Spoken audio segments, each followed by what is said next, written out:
Good morning. Welcome to Real Talk. I'm Claudia with Claudia's Door Decor, and joining me this morning is Kattnyss of Kattnyss Designs. Good morning. Morning, everyone.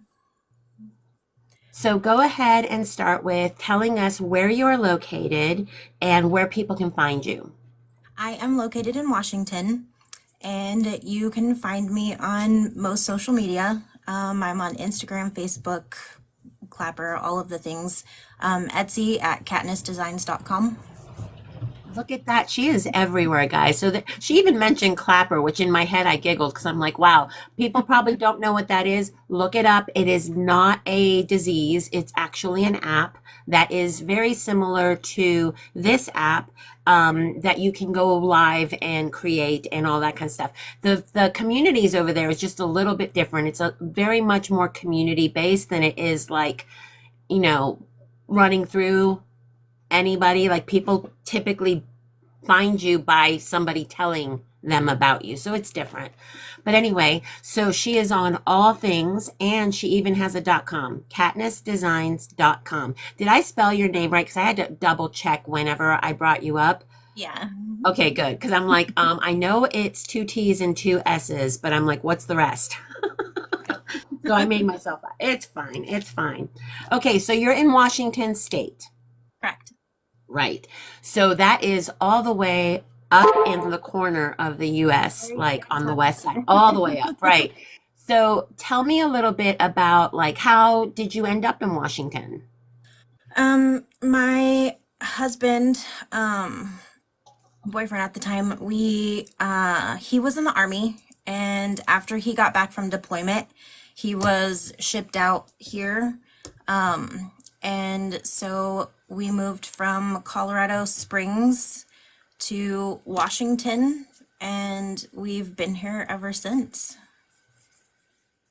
But you moved because of what he was doing in Yeah. So service, right? so he was in the army and he was deployed for a year. And when he came back, we were in Colorado for another 6 months. And then after that, he was shipped out to Washington. It was Washington or Kansas. And Wow. so we ended up here in Washington.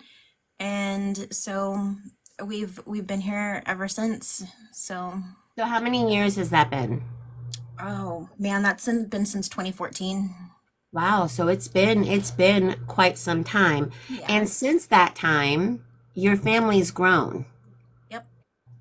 It So has. talk a little bit about your family. In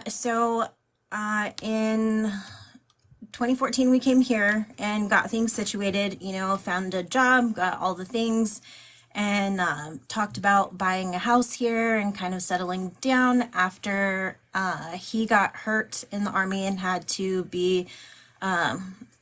leave the army and that. So once he did that, we decided that it was time to have little ones. So we have three children.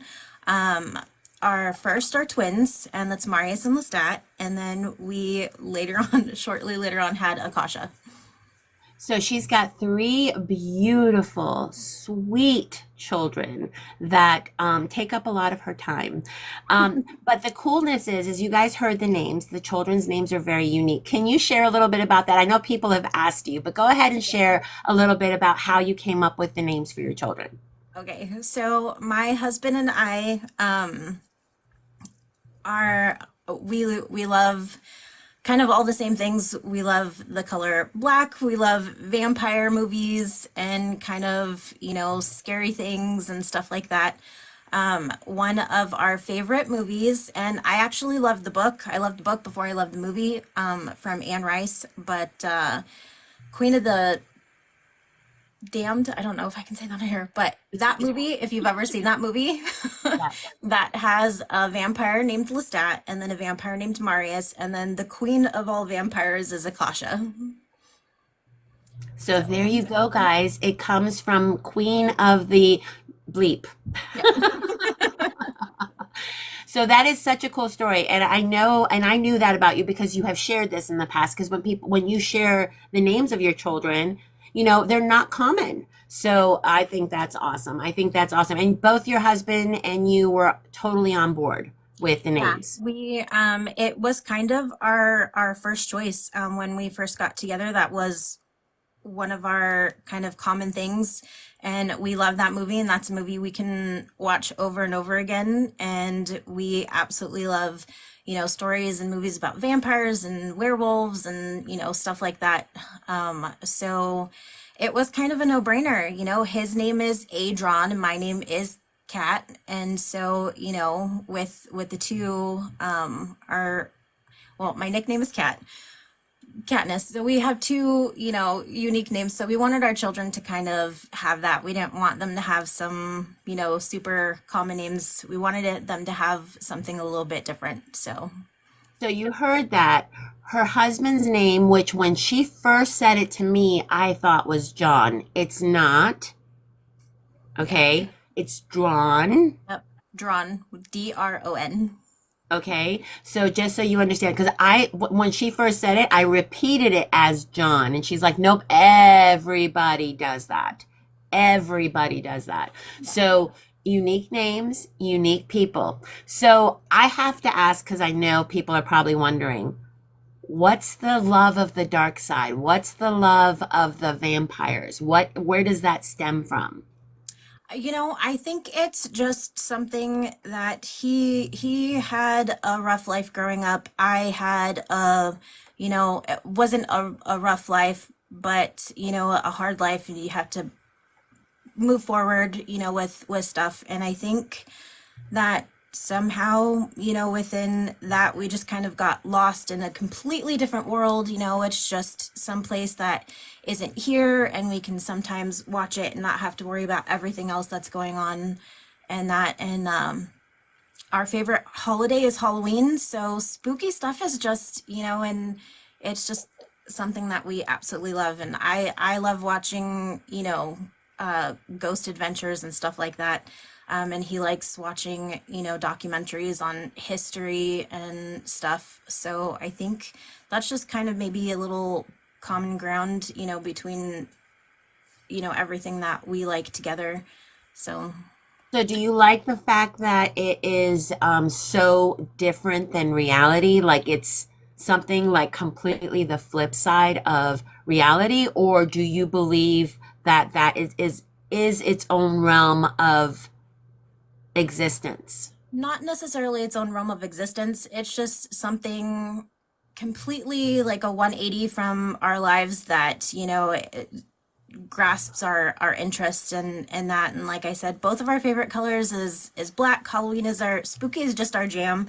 And, the movie, I absolutely love the books. I love Anne Rice's books, and I love all of the stuff that she's done. And so when he came and he was like, hey, I like movies, and it turns out we both kind of like some of the same similar things, and that it was kind of a done deal.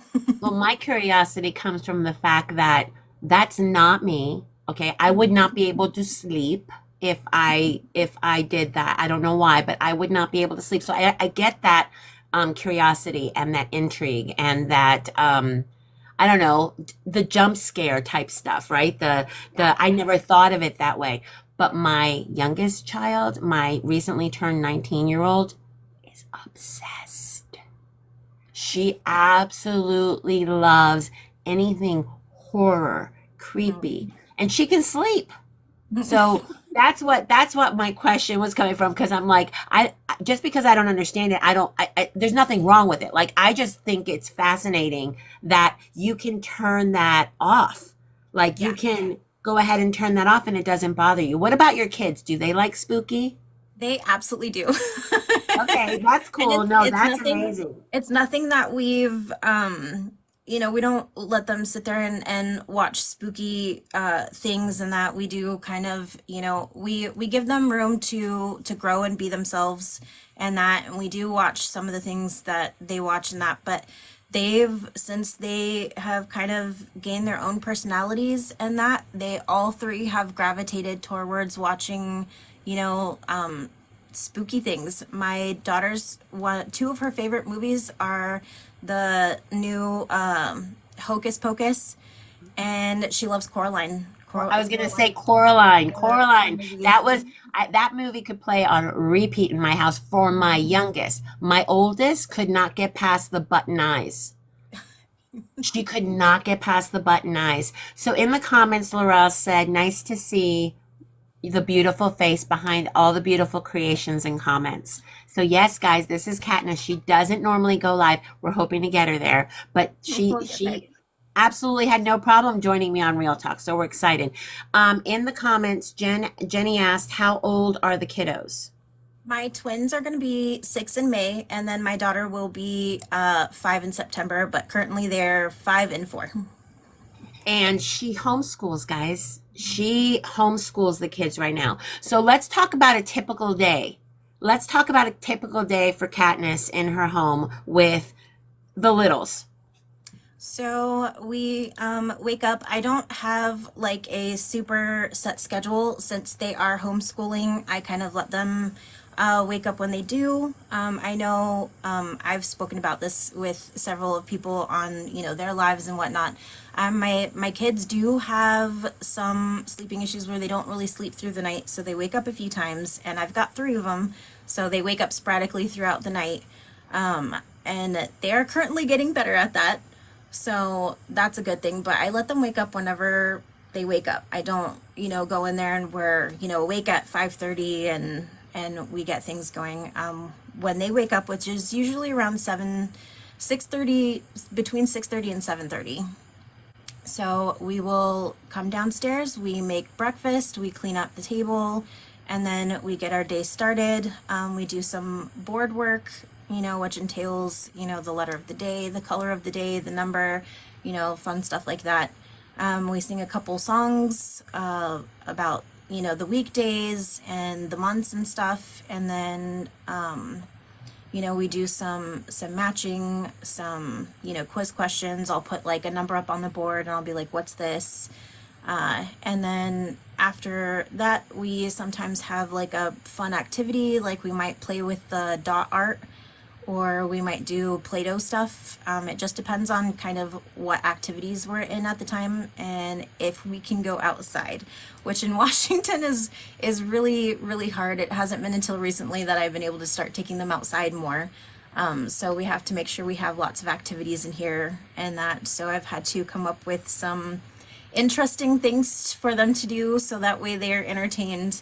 And then we'll have little booklets of work. Like I have one right here where they have where they're learning about clouds, and it'll give you the cloud name. They've got to write it, and then at the end is a cute little thing, what's your favorite, and that. And this is my daughter's, and we're still working on the writing, but my mom has gone above and beyond to help me. She's made pamphlets for them and some little booklets.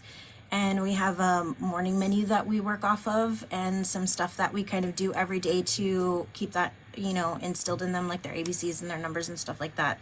And so then after that, we'll do lunch. And typically after lunch is when we start on our book work. And then depending on when they get that done is, dependent on whether they get free time after that to watch a little bit of TV or they go and play. And my son's current favorite things are to play with these little things that you connect together and make things. They absolutely love making things. And my daughter loves playing dolls, so. So here's what I heard. First of all, dot painting. That is fantastic. Hand-eye coordination and fine motor skills. Do they like doing that? They love it. Really? Anything art related or craft related, my kids love doing. If I could let them draw or write all day, they would. That is awesome. I love that because you're so creative, right? And they see you being creative. So you give them creative outlets while teaching. So several people in the comments have shared they either homeschooled their kids or their appreciation for the fact of how hard that is and how fantastic it is that you do it. Yeah. So I what love was it. the decision? What was the decision to do that? So when we decided, this world is crazy, and there's some things, that are being taught at levels now that we don't personally think should be taught at such a young age. There's a time and a place for some of these things, and since they're being implemented at such a young age, and things have changed so much, and being in actual school is scary. It's scary to send your child to school nowadays. So we just made the choice that since I'm home with them and they're of the age that it just makes more sense for me to stay home and teach them than it would for me to go back to work or do any of that. So here we are.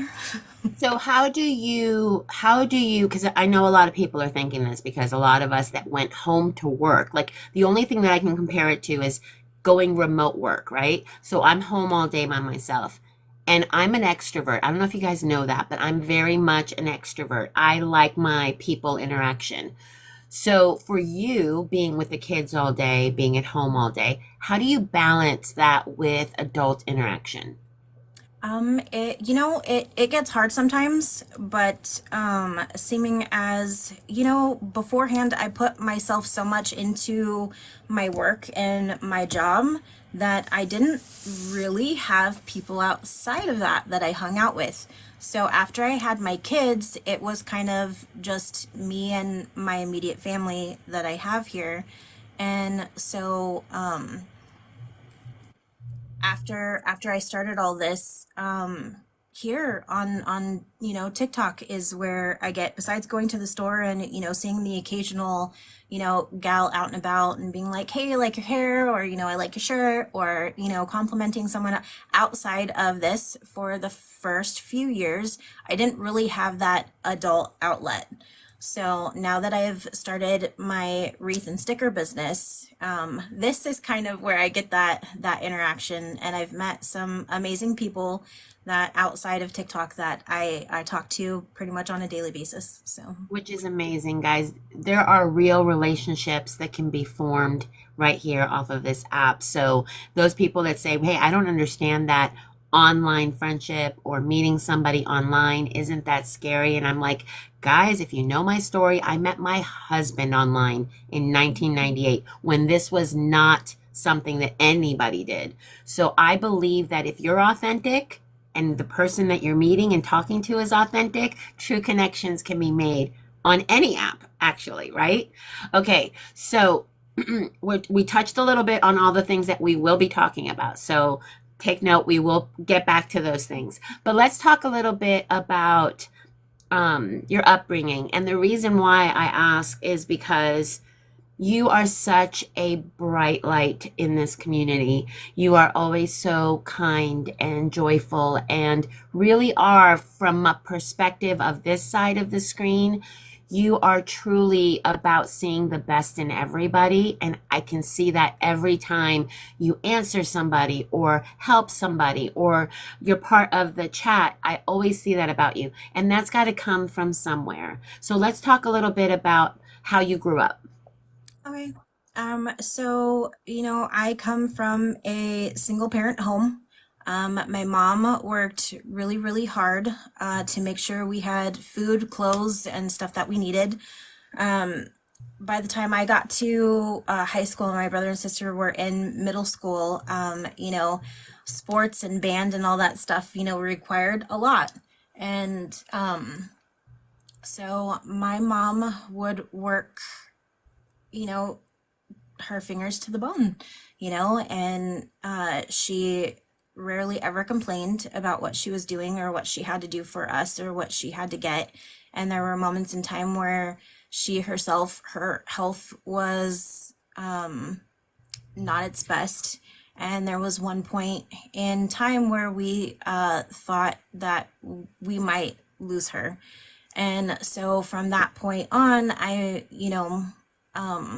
tried my best. And this was earlier on at a younger age. And so not having two parents there, it was hard for my mom to juggle everything. So she had to make sure she got jobs where she could take us with her. And then when we would do that, after school, I would either, help her with her job or help her watch my brother and my sister and, keep them, in line, make sure that they got their homework done and just, kind of help to make things a little bit easier for her.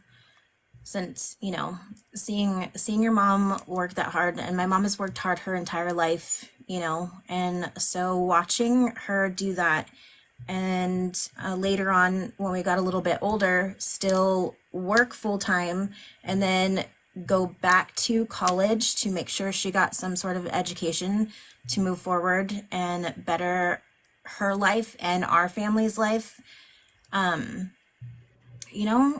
lot of that was instilled in me, just watching her do it. And I mean, there were hard times, and she just always kept her head held high and knew we'd get through it, no matter what would happen. And, always tried to look at the positive side of things and try to make sure that, we had, and if we didn't have, she'd be like, you know what, maybe there's a reason we don't have this. And, I just, watched her growing up. And But what a fantastic role model. I mean, honestly, she not only taught you, she showed you.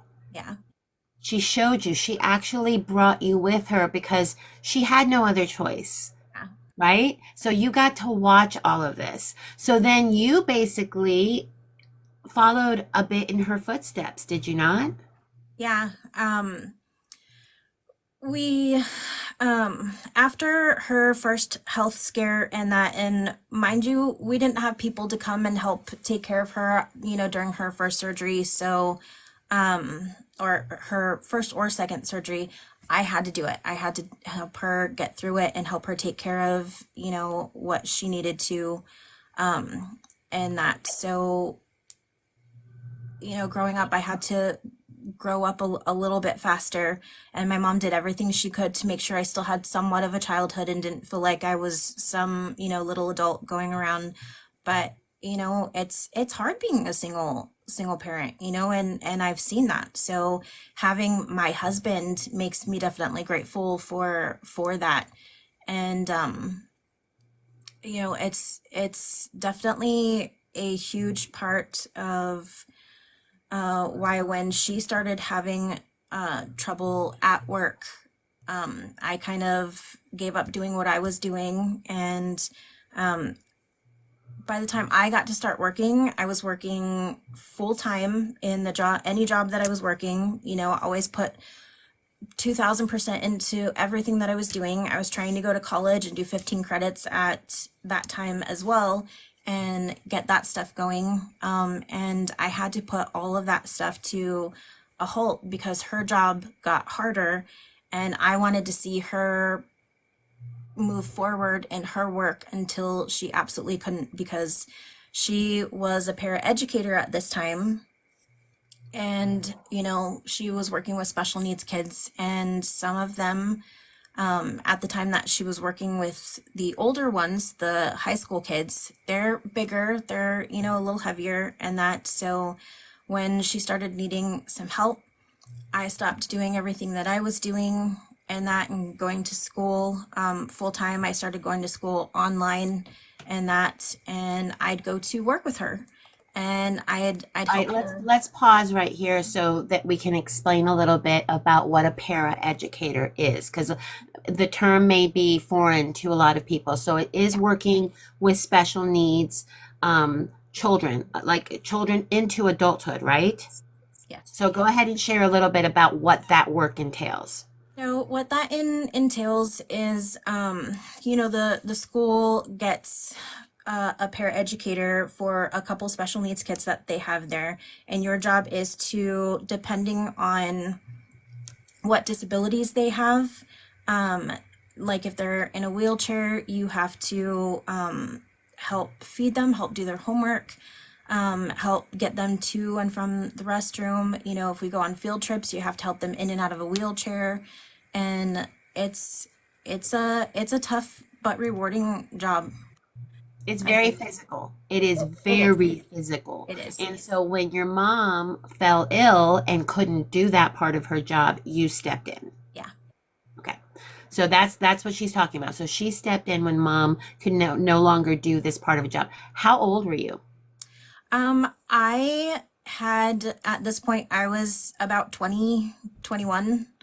And you know, uh, this part a lot of Hispanic families, some Hispanic families, they stick together until it's necessarily time to move out. And so at that point I was still living with my family and helping take care of them and kind of helping all of us stay afloat.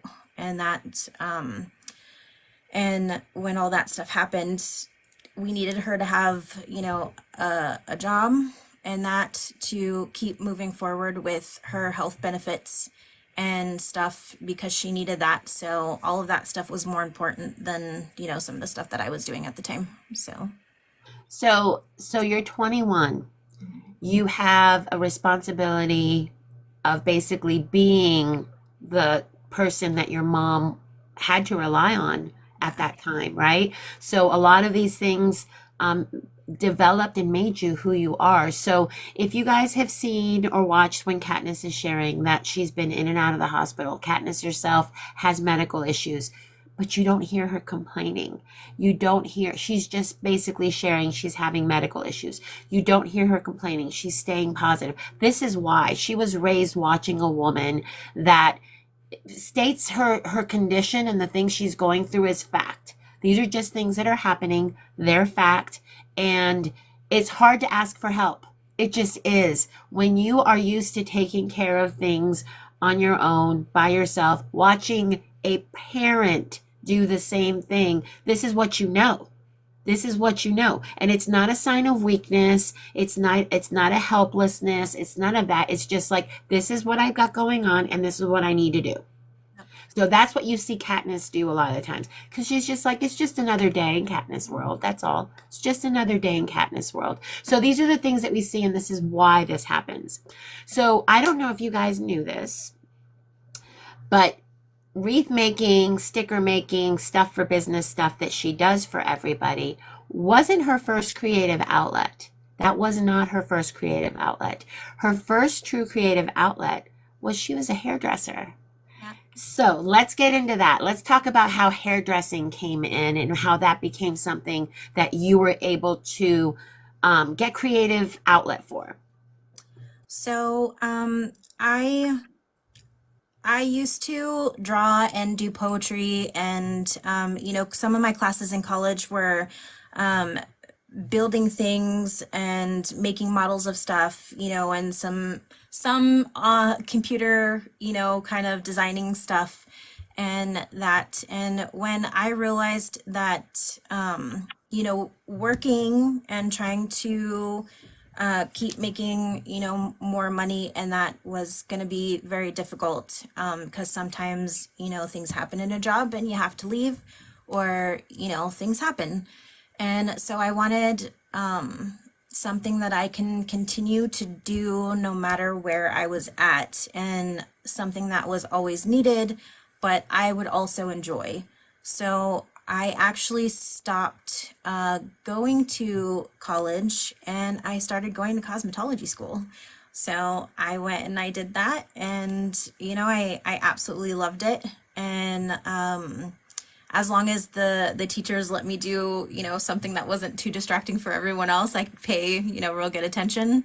And it's history from there. It's something that I've loved to do, and um, it Do you it was still nice. get to cut hair? Do you still get to design people's like hairdos and stuff? Do you still get to do those things? I don't so much do people's hair. I do still cut hair. I do still cut hair for a few clients on the side, occasionally when they need it. It's not as many as it used to be, because life has gotten crazy. But I still cut hair on the side. which is so cool. So I'm going to segue this now, okay? So lots of people in this online community, in this online wreath community, several people do have other things that they do, and several of them, and you know some of them, do hairdressing. Like that's part of what they do, and because of that, I think it's become. It was that one of the main things that connected you and Grace, or was that one of the things? It was one of the things. Okay. So share a little bit about that, about meeting somebody else who basically understands how a good pair of scissors goes a long way with what you do.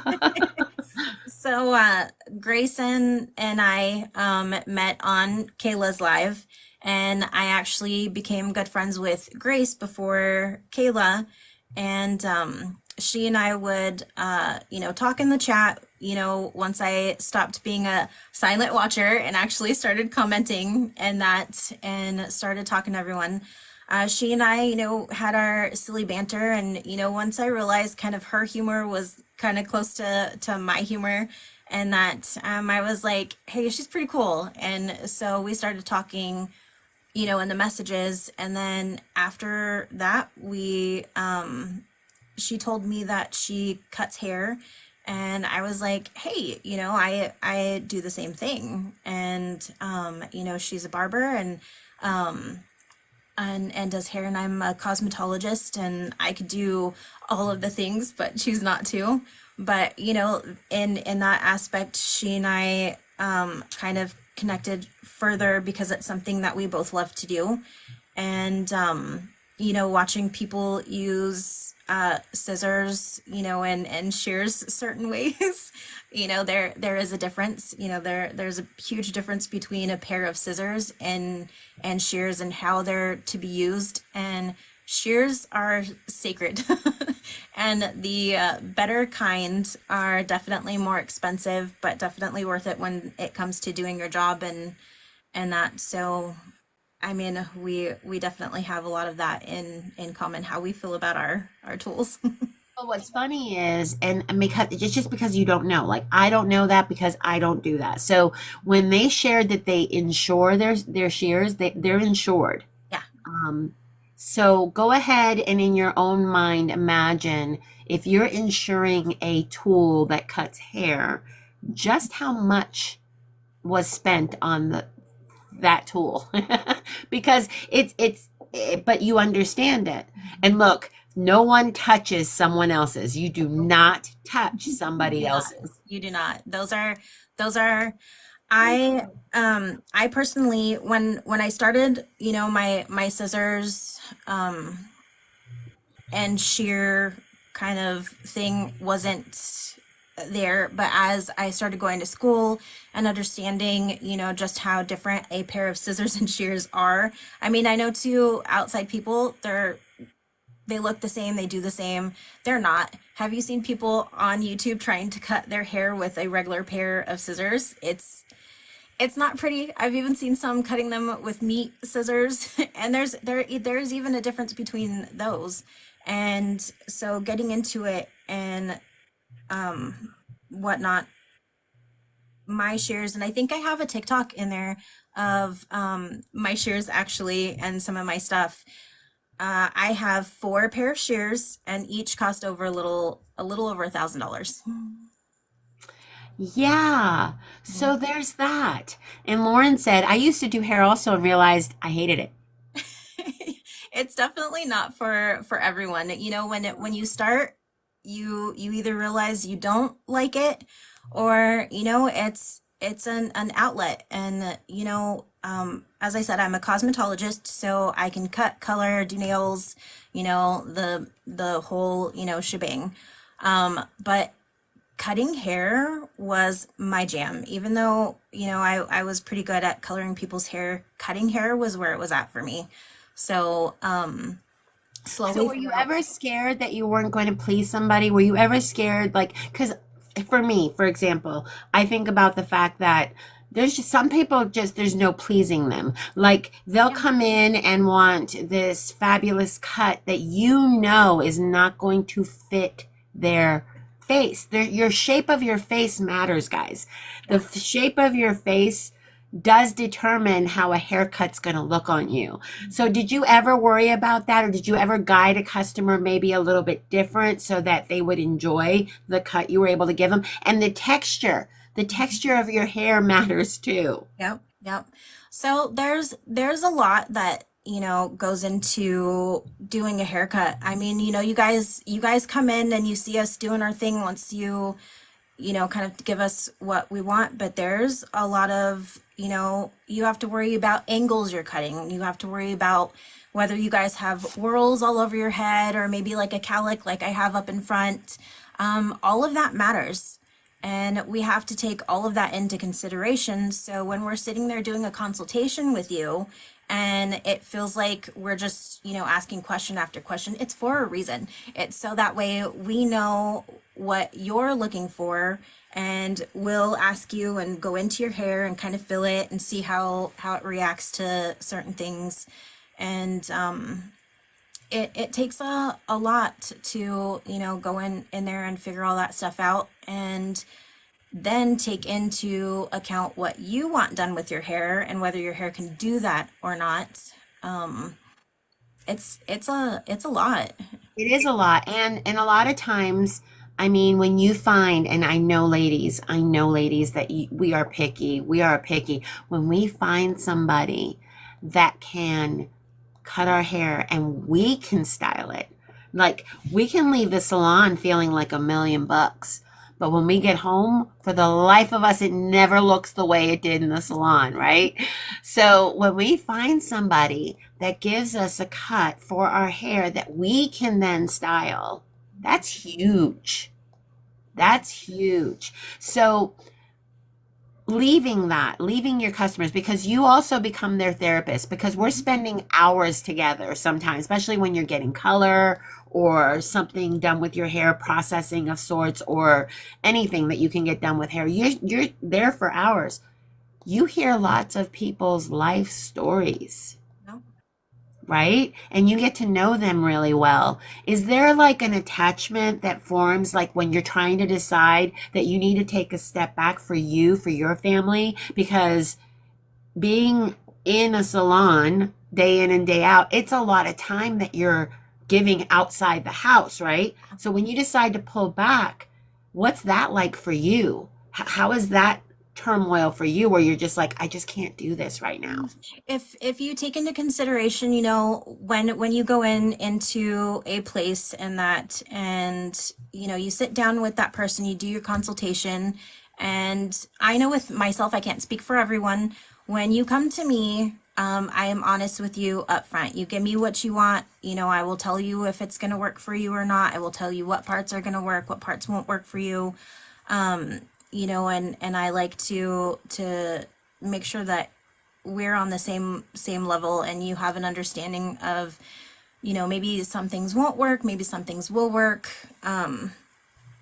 And I start off, trying to be in that, not so much, a stranger. I try to, ease you in and make you feel comfortable with myself, and that I will tell everyone that I've ever cut their or done their hair that, we're going in this together. We're both new to this, and we've got to work together. Maybe if the first time I don't cut your hair completely how you want it, tell me the things that you didn't like about it, and we'll try again. If you still don't like it, maybe I'm not the person for you and you need to go to somebody else.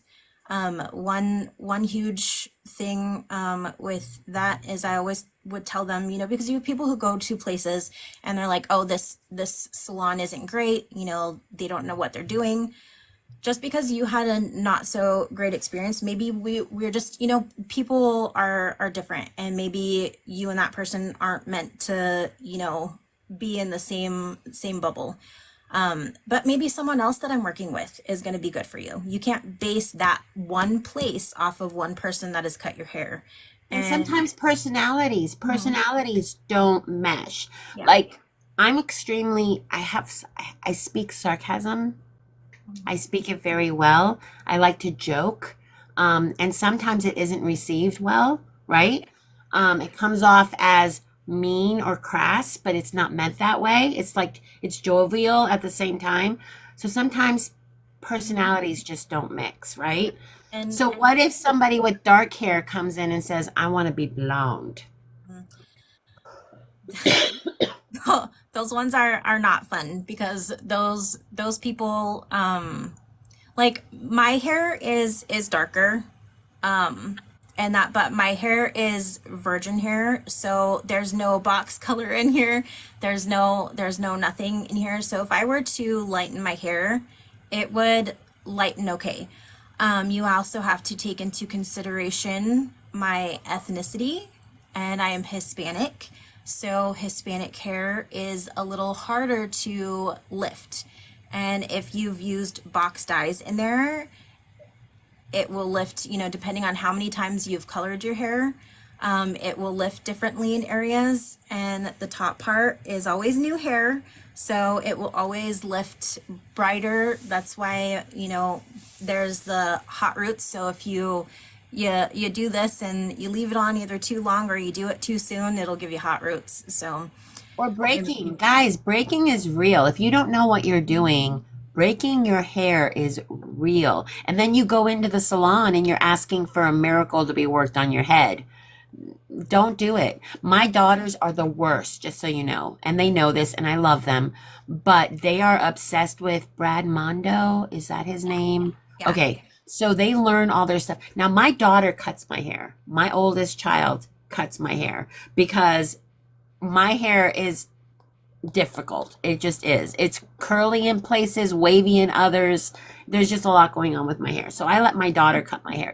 It's crazy. I don't know what to do with it. But anyway, so I let my daughter cut my hair. And then when she's done playing or things are just way too uneven, then I'll go get a professional to cut my hair. But I'm the worst. I am the worst, just so you know. All right. Hey, Kate. Hey, guys. Welcome in. Those that have joined. Kattnyss is here with me of Kattnyss Designs. So welcome in. So let's move from hair to wreath designing. Let's go into the wreath designing. So and talking with Kattnyss prior to this conversation, she shared that wreathing was never something that she's just like, oh, can I do this? It was more of somebody asked, showed her a picture and said, I like this. Can you do this? So go ahead and share about that. So I had always planned on going back to work after I had my twins. Well, after we bought our house and that on moving day, I found out I was pregnant with my daughter. So I didn't go back to work. And long story short, a gal that I worked with, she was one of my higher ups. She actually came to me one day and was like, hey, there's a gal that used to make these wreaths and that. And she was like, I kind of want one for, the holidays. Would you be able to, do something like this? And I was like, you know what? I could make one of those, and so I just got some colors and stuff that she would want, and I had just gotten one of my crickets and that. So I went to work and, mind you, I have no idea what I'm doing. I don't know, everything that I need. I don't know styles. I don't know, all of this, new to it. So I go to the dollar store, I grab, the dollar store frame, and I get the mesh. And then she wanted some Halloween stuff. And so I went on my Cricut and made a couple Sanderson sisters and a couple things for myself and that, and made her witch wreath. And it was kind of it from there. I then made myself Before two she home. knew it was copyright, just so you know, Yes. before she knew At that point all in the time, ins and outs I didn't know rules. that you couldn't do that stuff. And then later on found out that you can't do that. So I haven't done it since, but at that point in time, not knowing, and that I made her one of those. And then afterwards, she wanted some for Christmas. So I made her two Christmas ones.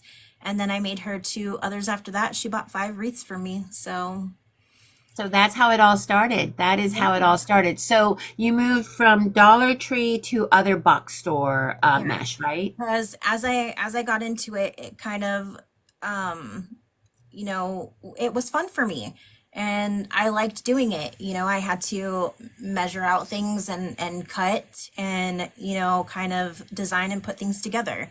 And in a sense, it's a little like doing hair. You gotta, you know, measure, you gotta cut, you gotta, you know, style and place. So it felt a little like, you know, natural to me to just, you know, kind of do it.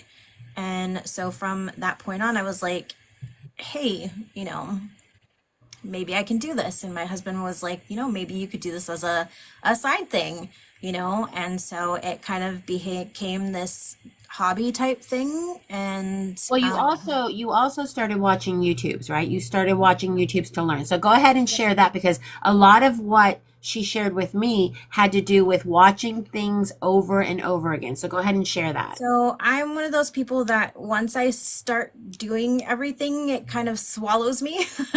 So, even when I was doing hair, I was constantly watching hair videos. So getting into wreath making, I went down the rabbit hole and started watching everyone I could, from Jenny's Wreath Boutique to Southern Charm and that, and watched from beginning, you know, to as many as I possibly could.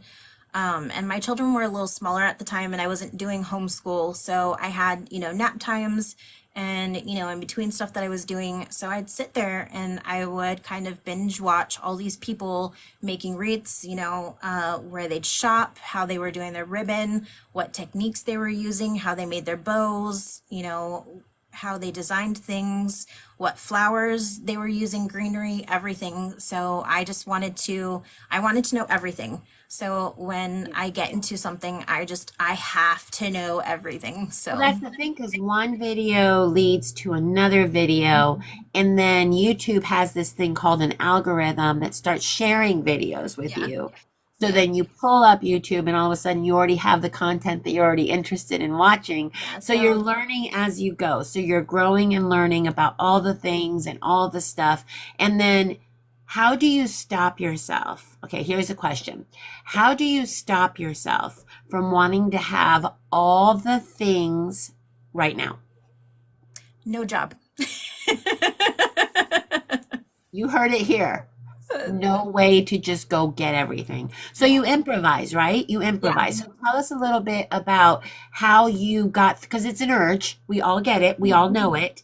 Yep. It's an urge that when we see something and we want to try it, we want to do it. So how do you do that without having the means to go ahead and get everything? So go ahead and share So that. when I started, my husband was all in. We went to Michael's, and not, you know, I'm still new to this. I didn't know you had to be a couple seasons ahead. So come Christmas time, I want to do this more. I like what I'm doing, and I want to do it more. So he lets me go to Michael's and gives me an obscene amount of money. And I went crazy in the store, and I bought everything for Christmas that I possibly could want or need or put together. And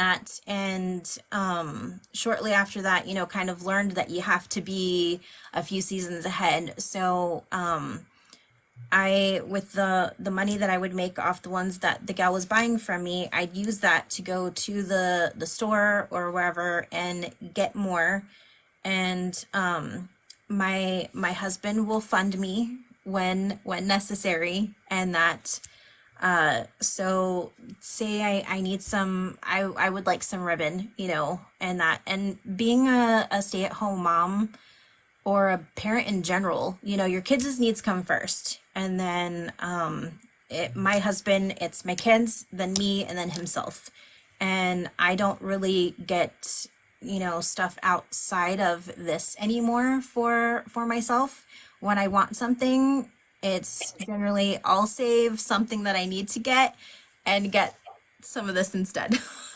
Yeah. So, Yeah, and I get that, and but we are all in that same mhm. juggle. It's a juggle, right? It's definitely adding stuff to carts or save for laters.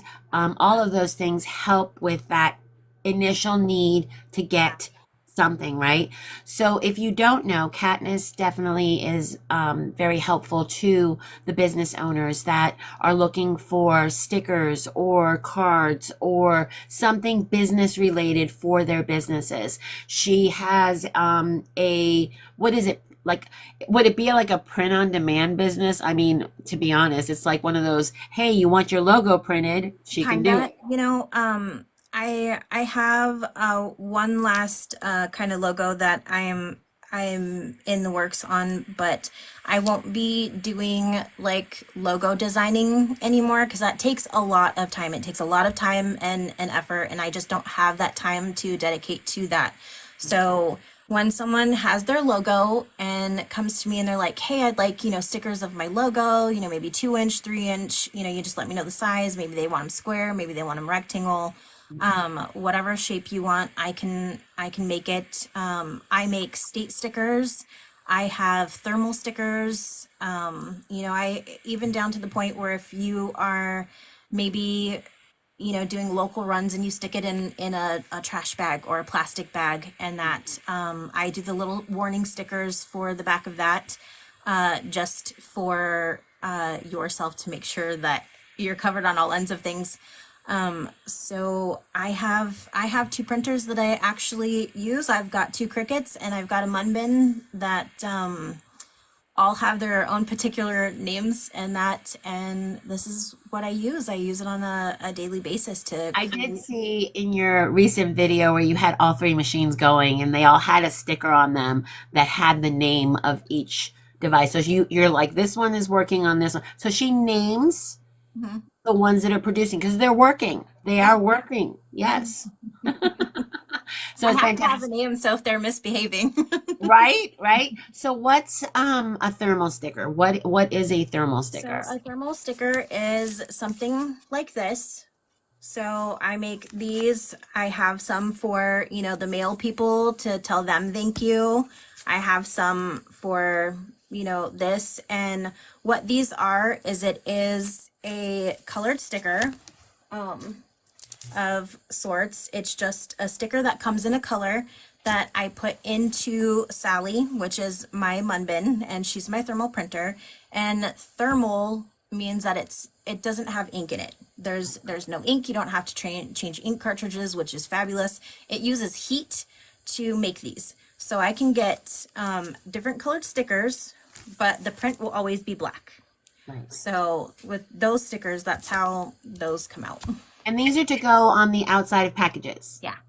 so that you're thanking the people that are getting your package from point A to point B and also announcing to the receiver of the package that, hey, you got some happy stuff that you get to open here shortly. Yeah, so like I said, I make the state stickers. I mean, I have like my little logo sticker here that when I'm packaging stuff and I have a little spot instead of using a lot of tape, I'll just stick this on there to kind of close things up. I have all of these we have for different holidays and that. So Now, the other sticker that you showed us, the Katniss one, Mhm. that's not on a sheet. That's No, just, this okay. one is an actual color sticker that gets put on. I have two different kinds of paper, and my paper has changed since I started doing this because starting this I wasn't intending again to start a sticker or this type of business. I just intended on making some cute stickers for myself to put on boxes that make it interesting and visually appealing to people and be like, okay, hey, those are cute, and then they see the logo on there. And I even have a sticker where I have my QR code on it for them to scan if they're interested in what might be in the box and stuff like that. So that's just how I packaged mine. And I did a video, showing them one day, and uh, it kind of took off from there. But Who was the these first ones, person that said, I want those? Lindsay with Tarnation Creations. Lindsay saw what Katniss was doing and said, that. I like that. Can you do that for me? Yeah, she seen my state stickers in a video and asked me if I sell them, and I was like, oh, okay, I can make some for her, not a big deal. So I priced things out, and then I mean the rest is history. I've made. So if somebody wants to shop with you, if somebody wants to have you, now you don't create logos anymore, so you have to already have your own logo if you want her to make logo stickers. But if somebody comes to you and says, "Hey, I want some stickers from the outside of my boxes or whatever, stickers for whatever." How would they go about contacting you to get that done? So if you message me on TikTok or even on Etsy, I can then take you to my Facebook, or we can stay on Etsy if you message me there. And I have pictures that I can show you of everything that I have. Not everything is in my Etsy shop as of right now, just because with my whole health issues last year, I didn't get to list quite everything that I had. And then, having the time to design some things, having to sit back and not, do as much. I have more designed than I could list at the time. So a lot of my stuff is not on there. So I'll send you pictures and I'll talk to you about the difference between what a thermal is and what these stickers are. And then I do use two different kinds of paper for this. So this is just a paper sticker. And then I also do a vinyl, a printable vinyl that I cover with a laminate, and it can be glossy or it could be a holographic, a pretty, sparkly. I think I have one. Now, what would those stickers be used for? The vinyl. What are those stickers better So for? the vinyl are just a sturdier. So those ones are made of a harder material, and it's not a paper. So when I mean paper sticker, I mean it's paper, and you can rip it. Okay, so it's not going to be as sturdy. And some people prefer that because it's just going on the box, and it shouldn't be outside in the rain as much, and that. And then, but sometimes you need something a little sturdier if you're putting it on like a bag or something like that, or say you want it on a cup for a little bit, as a sticker. You can put it on your cup as long as it's a smooth surface, and those ones definitely last longer. I So, put a of course, couple. those are going to be a little bit more pricey because of their durability, right? Okay, so that's wonderful information. So, guys, be thinking about this.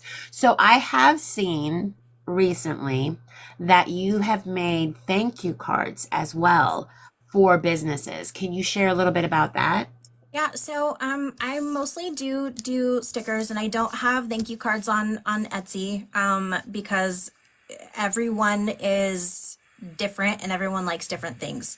Now, when it comes to like thank you cards, I can design that a little easier. If you already have a logo and you have colors, I can, get all your stuff and then come up with something that would fit you.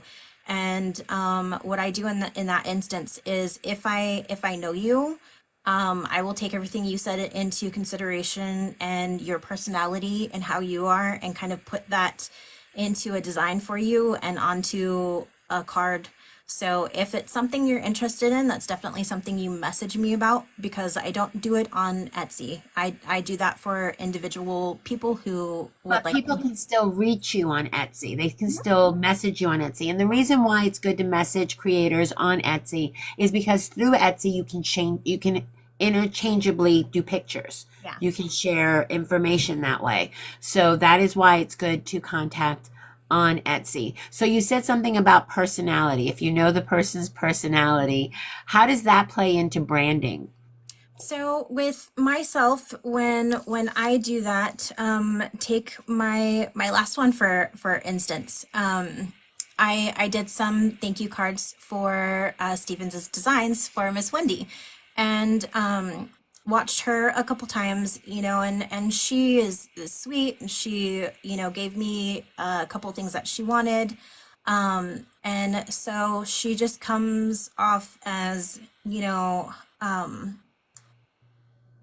not too bubbly, but she's got this kind heart and that. So I don't know, when I see her, I kind of think like kind of lighter colors, and kind of Soft. something that's It's maybe very water soft. painted and something Right. that's it's not so, bam in your face and that. So I mean, it just depends on how, I take in your personality. I try to reiterate that with the design, trying to take what you might do for yourself if you knew how to do it and or had the time to do it and do that for you.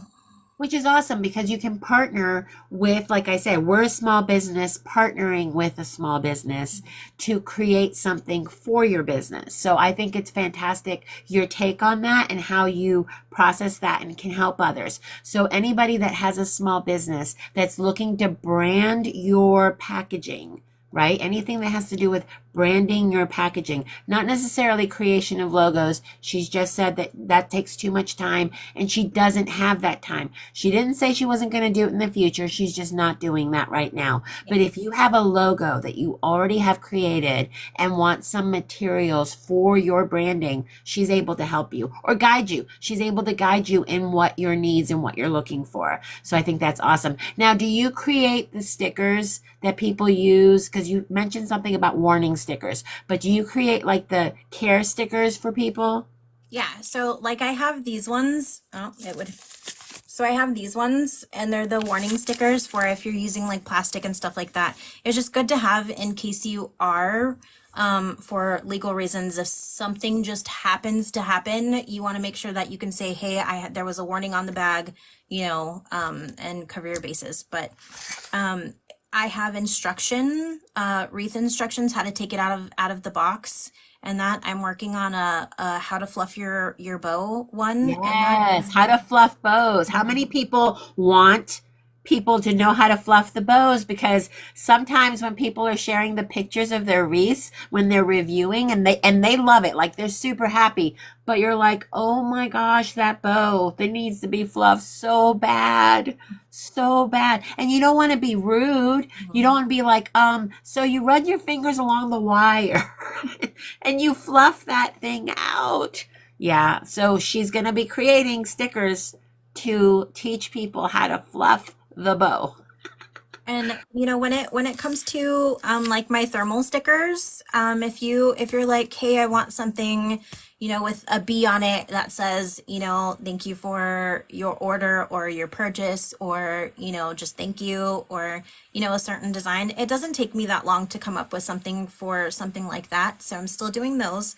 So if you see something that I have that you like and maybe you want it changed just a little bit, just let me know, and You that have a can be bunch done. of people already saying, I need that. I need that. I need that for the bow fluffing. I need that. So you're not limited in what you can help or offer people. There's not a limit, right? No. So, and I know you've mentioned this once before, and that definitely is something that you and I have in common. The movie Robots, where the red robot, or the blue robot, I should say, is watching the big main robot in there, and he's like, you see a need, you fill a need. And so once I seen that it was something that was actually helping Lindsay. She was actually came to me and told me that people were noticing her boxes and asking questions, and she got a couple orders out of that. So I was like, hey, maybe I kind of have something here. So somebody else came to me, and I was like, okay, I'm gonna help you out and do that, because I know people look at my stuff, people look at her stuff, and so I was like, yeah, this isn't something I planned on doing, but it's definitely something I could do, and I've been doing it ever since. So And I love that because I did share that whole see a need, fill a need, which is the whole reason why we have this community on Discord. Is I saw a need. I saw a need for people that had questions about what we're doing as far as taking this to the next level, right? So there there is something that each one of you sees within the community that is a need that needs to be filled. Are you talking to anybody about this? Because you would be surprised how many people are like, yes, I need that. We need that. We need something like that, right? So I love that, Katniss, that you definitely are one that has stepped up and been a source for people to get packaging stuff for their items when they ship them out. So definitely check out Katniss. Again, you can message her here on TikTok, or you can send her a message on Etsy. Is your link in your bio? Your link is in your bio. Yes. Okay. So that is how you reach out to Katniss. And if you have any questions, feel free to go ahead and put them in the chat and I'll ask her. But now we're gonna pivot a little bit. We're gonna pivot a little bit. So starting a wreath business, starting the sticker or the business, we're just going to call it business essentials. How about we just call it business essentials? Okay. So when you're creating this, it's not easy. It's There's not. nothing easy about it. So, and your husband has been obviously a huge cheerleader, which thank God for spouses that push their spouses to do the thing that they see, because they see our potential way before we do. Okay. So turning it into a business, I mean, when you were a hairdresser, did you own your own like space? Did you know what having a business No. was like? I never was able to get to that point because I started in Colorado and I worked there for some time, and then I didn't want to get my own space there because, with my husband, I knew we were going to leave once he came back, so I didn't really do any of that. I didn't want to get too close because going back to do you get, you know, kind of connect with people that you are cutting their hair, and you do, they kind of become people in your lives, and that, so I didn't want to grow those attachments and then have to leave because that gets hard. And mind you, I've done a lot of daycare jobs and stuff like that throughout my working time, that I've grown attached to kids, to people I work with, to anyone that's around me, and you get used to having that. So I didn't want to do that and then leave. So when we came here to Washington, I started working for a place, and it was a goal of mine later on in life to have my own salon, to have my own place where I could work out of, and that, and so, life changes, life throws curveballs at you, and sometimes you just got to roll with it and make the best of it. So that didn't happen, and maybe it'll happen later on in life. I keep up my cosmetology license, and that to make sure that later I can, if I choose, and my kids later on decide to actually go into school, if they decide when it comes time for that, I can go back to work and not miss a beat, hopefully. So Well, that's the cool thing though, is that you can do that. You do have the option to do that. You do have the option to keep up with your licensing, so you don't have to start from scratch. yeah. So that's a positive. So I like that. So instead of doing that right now, this is what you're doing, right? Yep, this is kind of what life gave me. We got some curveballs. We decided to have kids, and that, so and I'm happy with my choices. I mean, I love doing hair, and it's something that tiring, and it's definitely takes a lot out of you physically and mentally. But I believe maybe this is just something that I've was meant to do right now. Which I love because it's all part of being creative. It's all part of using your hands. Um, what do you do to take care of your wrists and your hands and your fingers that obviously you use to make wreaths, but you also use to cut hair? How do you take care of that? So, I learned early on in cosmetology school that these are definitely, they're your lifeline when you're cutting hair, and that you can't cut hair without your hands. So you got to take care of your hands, and I still do my stretches on my hands, on my fingers, and that, especially when they're feeling tired or they're starting to hurt a little bit, because they still do. I cut hair for a really long time. and then making the hand bows. That can be, take some stuff out on your hands.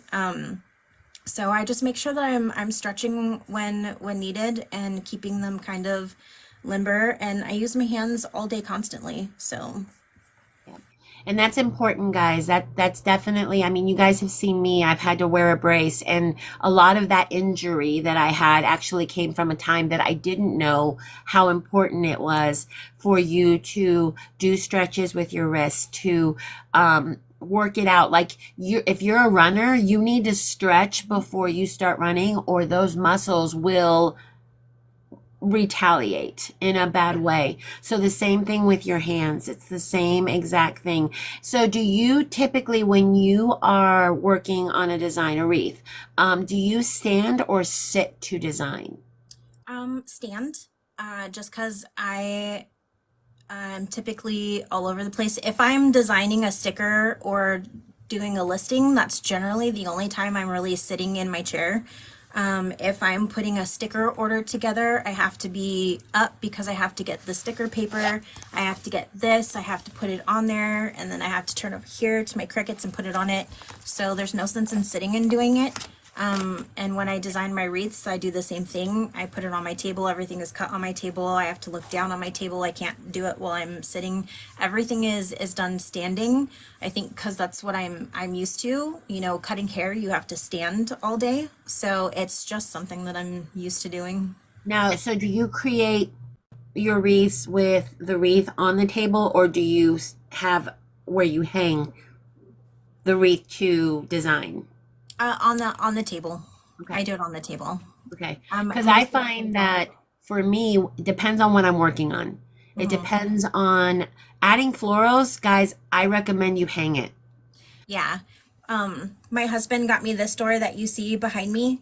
Yeah. So if I'm doing mesh and ribbon is done on the table. If I'm adding florals or anything, I can now move it over here to this lovely door and you know, do what I need to, and it's helped me so I can visually see and make sure everything is cohesive and where it needs to be. Right. And oftentimes when you're adding things to a wreath, whether it be picks or florals or bows, do you have a set way that you do it, or do you have to, like, are you symmetrical? Do you believe in odd numbers? Like, what is your style? You know, believe it or not, I don't think I have a particular style. I think it just depends on what wreath I'm doing and how I feel about it. Um, and you know, sometimes I've had wreaths where I've stopped working on them and later on I'll look at them and I'll tell my husband, I'll be like, that needs something else. That wreath isn't done. It's telling me it needs something else. It's not done.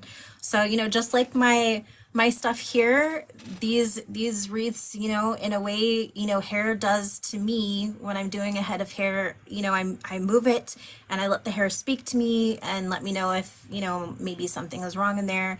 And then I can generally find, you know, an area that maybe I missed and I didn't take the corner out of the hair or something. I do the same thing with the wreaths and that. So, I mean, I can make something and then look at it and be like, no, this either needs something out of it or it needs something else that I have to search for and find. And then once the wreath is like, yeah, I'm done. Then Okay, so you guys heard her say that the wreath speaks to her. Does anybody also have that moment where you can actually see that the wreath is saying, "Hey, I need something." Do you guys get that too? Do you understand what it means to have something speak to you? Yeah. So I had a feeling people could relate to that. So it's one of those things that's hard to explain if it's not something that it automatically happens to you. And here's the other part. When do you know when to stop? Like, you know what I mean? Because sometimes it's like you're just putting stuff in and you tend to go overboard. Somebody calls it a ta-da moment. There it is, the ta-da moment, you know? But for me, honestly, if I take a picture of the design, it speaks louder to me than just seeing it in person. It speaks louder when I take a picture. Does that happen to you? yeah. So I've had lots of wreaths like, which one?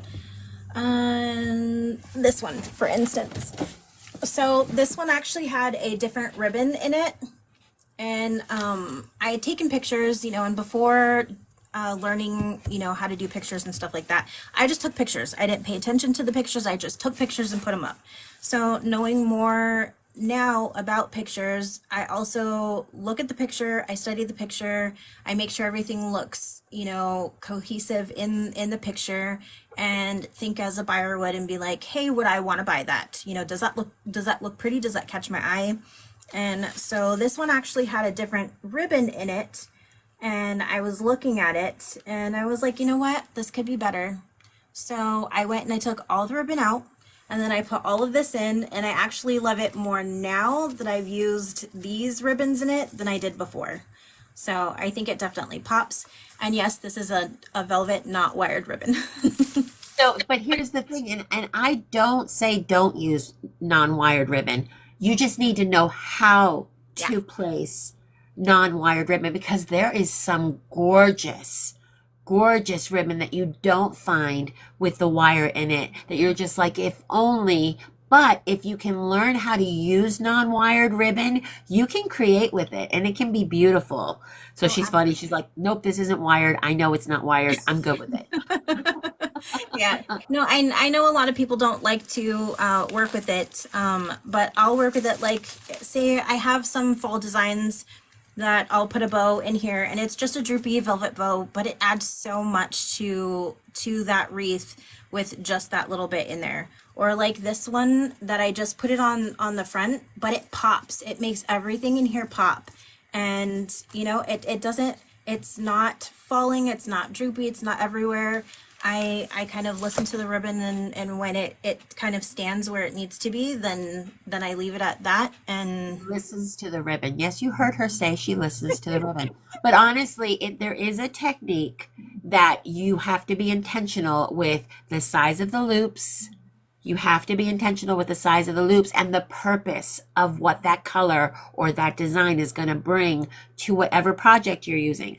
So here's a question that that I'm sure a lot of people are curious about, because you've had the ability to go live for a long time. yeah. Okay. So why don't you? That's the big question, is why don't you go live on this platform?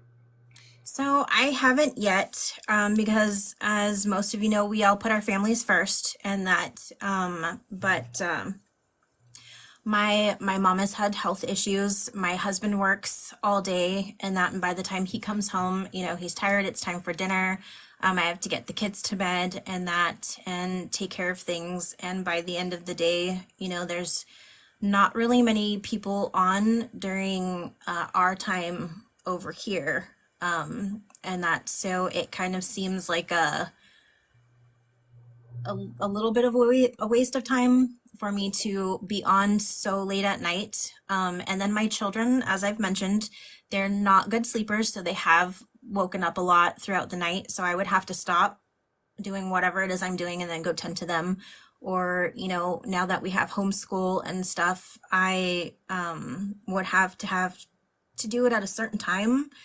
And even if they were playing, if my kids came in here and needed me, I would stop everything I'm doing and go to them. And I don't want to have to do that. So, But here it is. But here's the thing. Your success is not based on going live. What you're doing is not based on going live. So for somebody who says, hey, going live is not my thing, like I have no desire to ever go live, what would you suggest to those people on how to be successful still without having to hit that live button?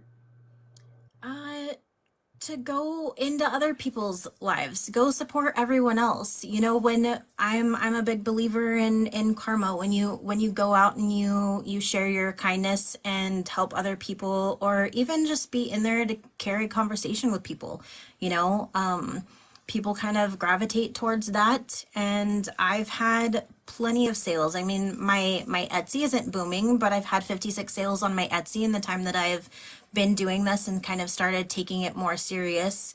And I've got a whole binder of, stickers on the site that wasn't done in Etsy. That, I mean, it's definitely possible. You don't necessarily, I mean, going live might help me, but it doesn't feel like a tool that I necessarily absolutely need to grow my business. How much do your videos get attention, the videos that you post? Because you are good about that. You are good about posting videos and content. Yeah, I tried to in the beginning they weren't as good, but if you notice the timeline of when I kind of started coming more into the community and kind of making time to talk to people and stop just watching and being on the sidelines, and that I learned early on that you can't sit on the sidelines. You have to play in the game, and you have to talk to people, and it's not even something that you go in and have to ask questions, like, hey, how long are you cutting your mesh, and that, because I also learned early on, when you are watching someone on a live, they are trying to get customers, and at that point in time, they're not trying to, not that they're not willing to help you and help you learn, but there's a time and a place for that. So I always try to ask questions, on, stuff maybe a buyer would ask you, how much might that be, or when will it be available, stuff like that. And occasionally I'll be like, hey, where'd you get that ribbon? Right. So, but it is a fine line, because I know for a fact that when I was learning, and when you have access to somebody teach or doing what you want to do live, like they're doing it right in front of you, it's hard not to ask. Yeah. It's hard not to want to know, right? Yeah. So for those people that are learning, that do watch TikTok to get familiar with other creators and stuff like that, what would you suggest they do instead? Maybe if you have a lot of questions and you'd like to learn, message them. Just say, hey, I love how you do things. I love your technique. How long do you cut your mesh? Or even just start off with, hey, I love what you do. Would you maybe be interested in sharing some of your information with me? And that, and most of us, if not all of us, are willing to sit there and do that. Some of the videos that I have up at the top are because people were like, hey, how do you do that? Hey, can you tell me how long you cut this and that? So, But here's the thing is everybody's style, everybody's way, or everybody's tricks or tidbits. Misty calls them little pearls of information, little things that they've learned along the way. If you listen, you'll learn. yep. All you have to do is listen. All you have to do is be there. Like asking somebody how long they cut their mesh isn't going to tell you much. It Yeah. just isn't. Everybody has different techniques and different things and different places that they learn. And they're willing to share where they've learned. Please look at their information that they link in their accounts. A lot of times you can see where they shop. A lot of times the tools that they're using are linked in an Amazon link. They're linked right there for you, because that is the questions that they get a lot of. And let me tell you, that's the first thing I do now. The first thing I do if I'm curious about what somebody's doing is I go check and see what links they're sharing. I go link, what information they're sharing, because it's helpful. It's very beneficial. It But is. that messaging somebody is key, right? Absolutely. Right? Absolutely. Which is awesome. So, yeah, you won't be seeing Kattnyss go live anytime soon. That is not where it's at Probably for not her. anytime soon. It is in the works, and that, but there's some extra things that have been happening, and things just need to settle down a little bit before I start doing so, and that, so. So, another question is, and you can share what you want, and you do not need to share much more than that. Health wise, are you going to be okay? We're definitely on the road to recovery and that, and you know, I've still got a couple other things to keep an eye on, and that, but other than that, right now, I'm doing all right.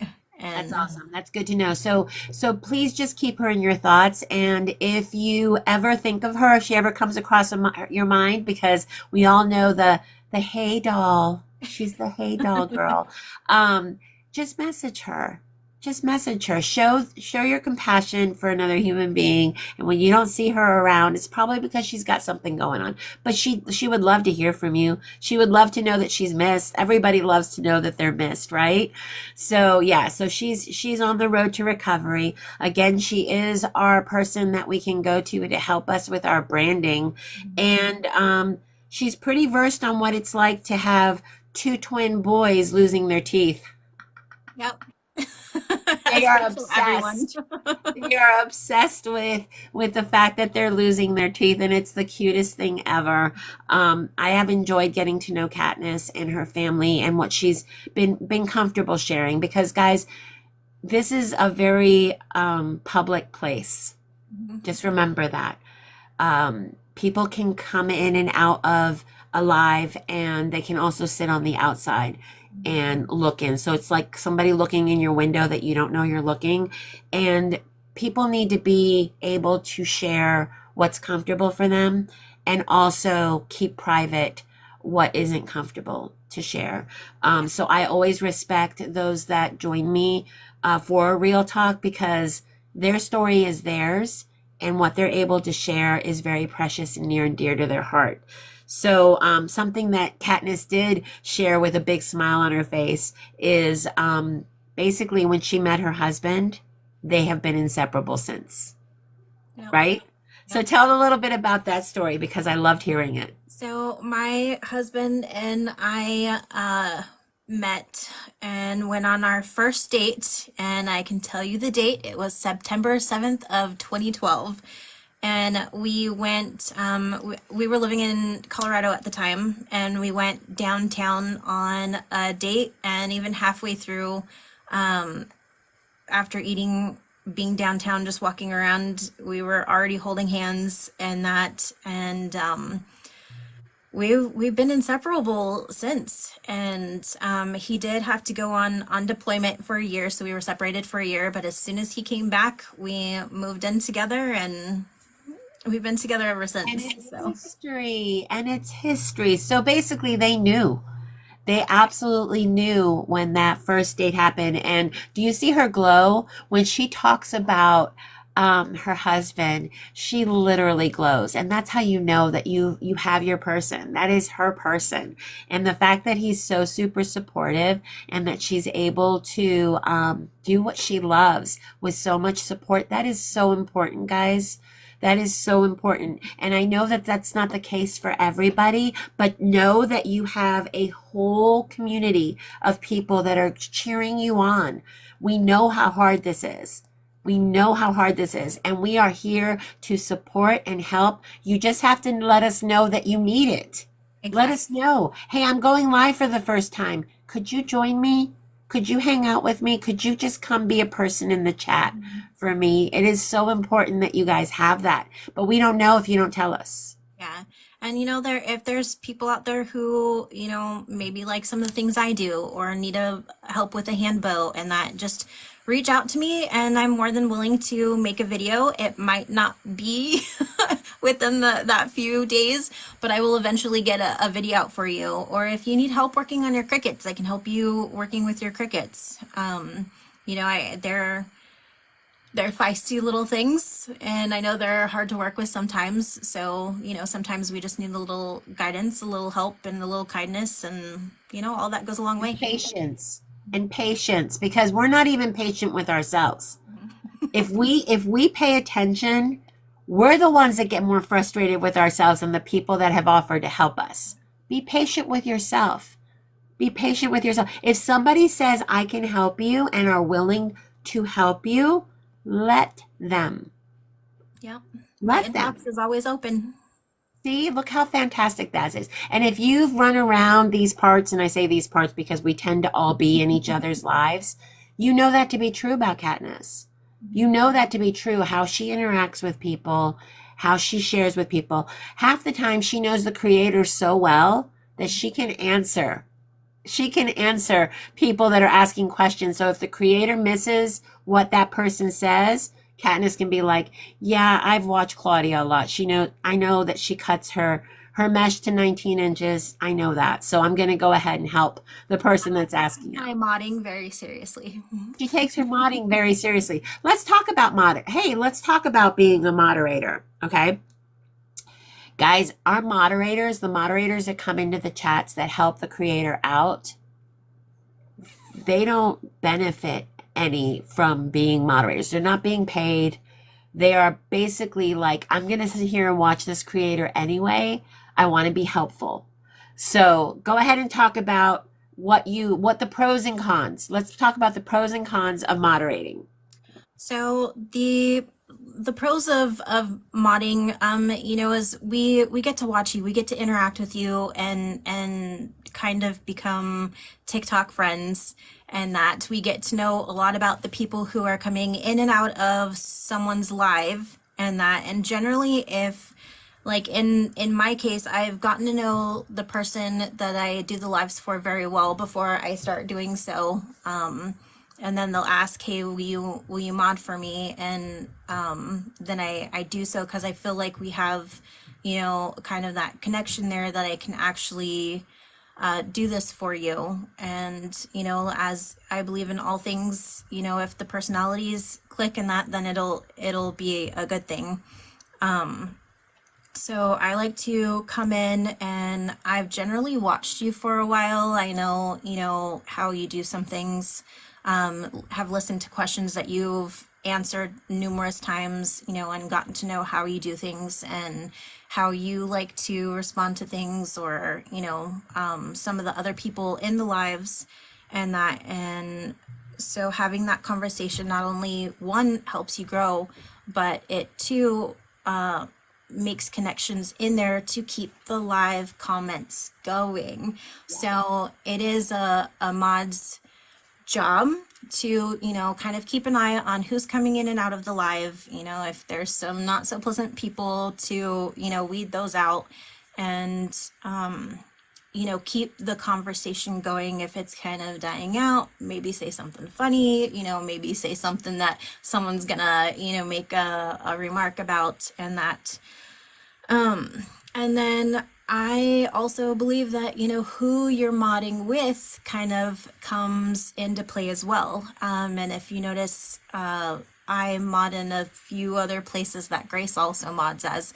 And she and I have become like this. And so we can go into live, especially if we know how that person operates and whatnot, and be able to kind of carry that so the creator can do what they need to do, but also answer questions that we can answer without completely interrupting the design and the flow that is being created. Right. And Justin just said, "You're truly one of the greatest supporters." Kat, we agree. All of us agree. You are spot on. You're very aware. Your awareness is keen.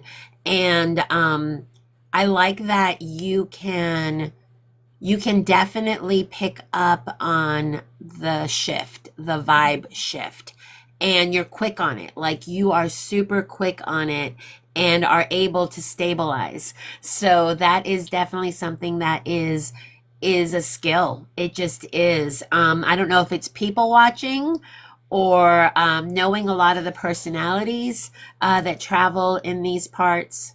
I think a lot of it has to do when you do hair, you kind of pick up on people when they're getting uncomfortable, when, they're completely comfortable with you, when maybe someone has said something that they don't quite like. Doing that for so long, I think, and before all this stuff happened, I was very much a people person. I like to be around people.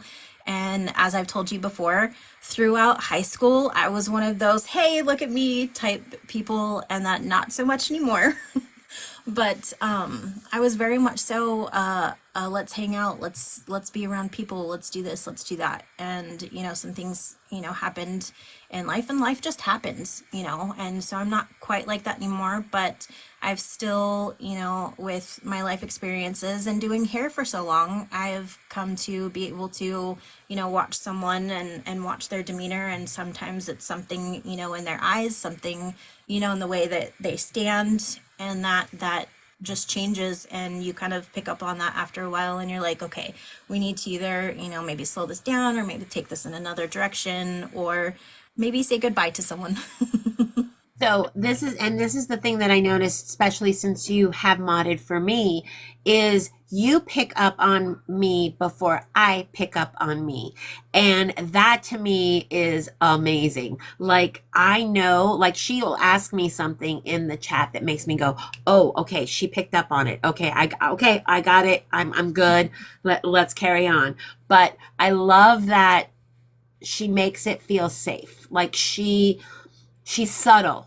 She's very subtle, but I feel safe. Like I feel like my mods have my back.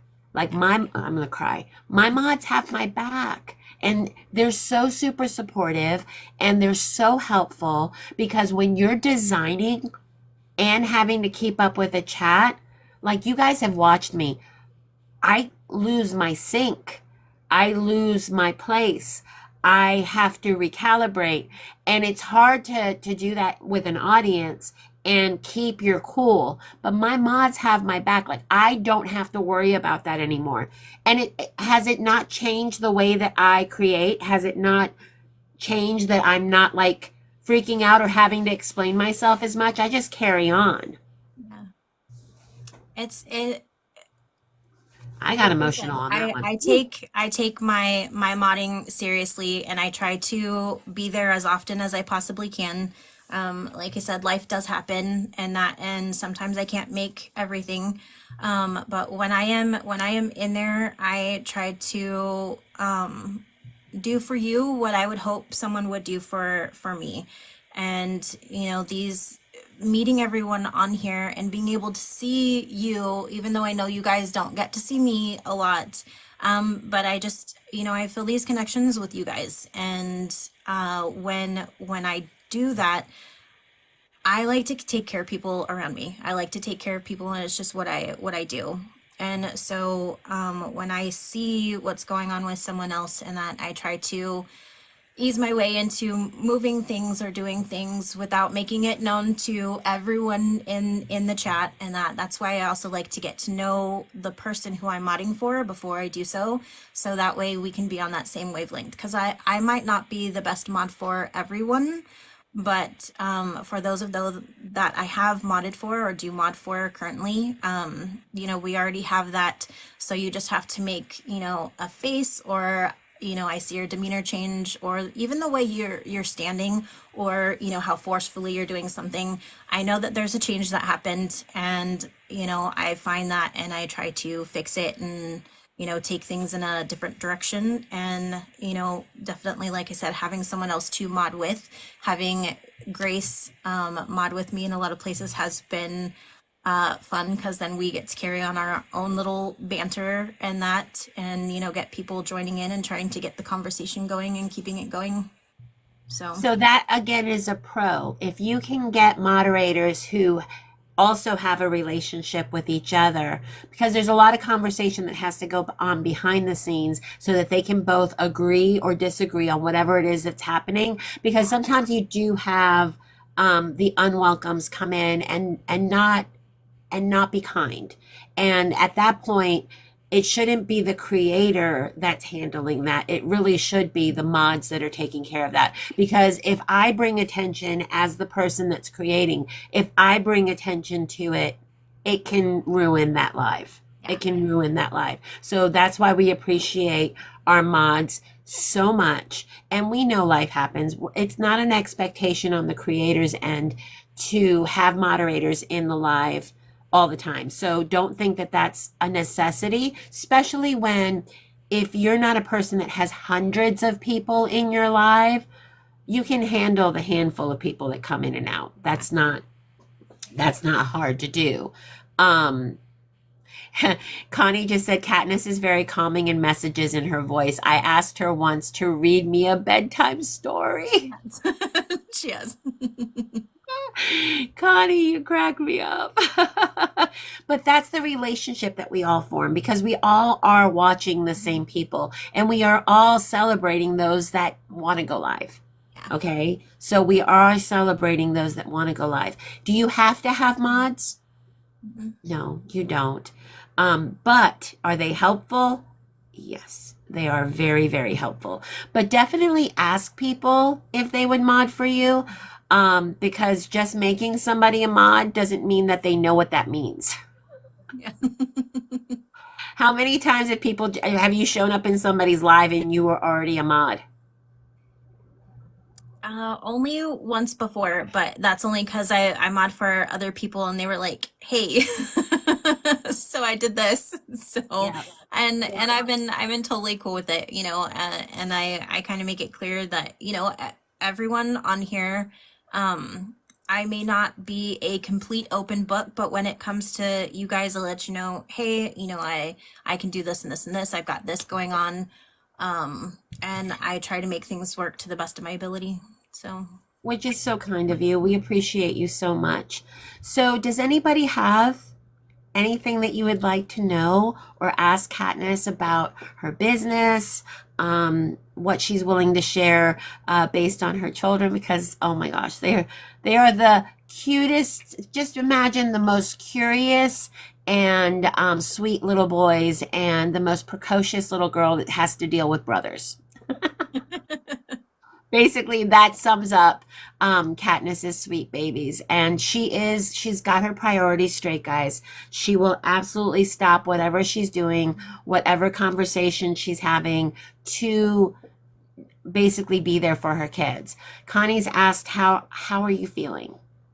I'm definitely better lately. Things after so many visits to the ER and stays at the hospital, and the few minor surgeries that I've had, things are going well. There's a couple things that, like I said, I have to keep an eye on, and make sure that they, stay where they're at, and stay doing what they're currently doing. But other than that, I'm good. Trying to follow doctor's orders, drinking more water. I've got to drink some more lemon water.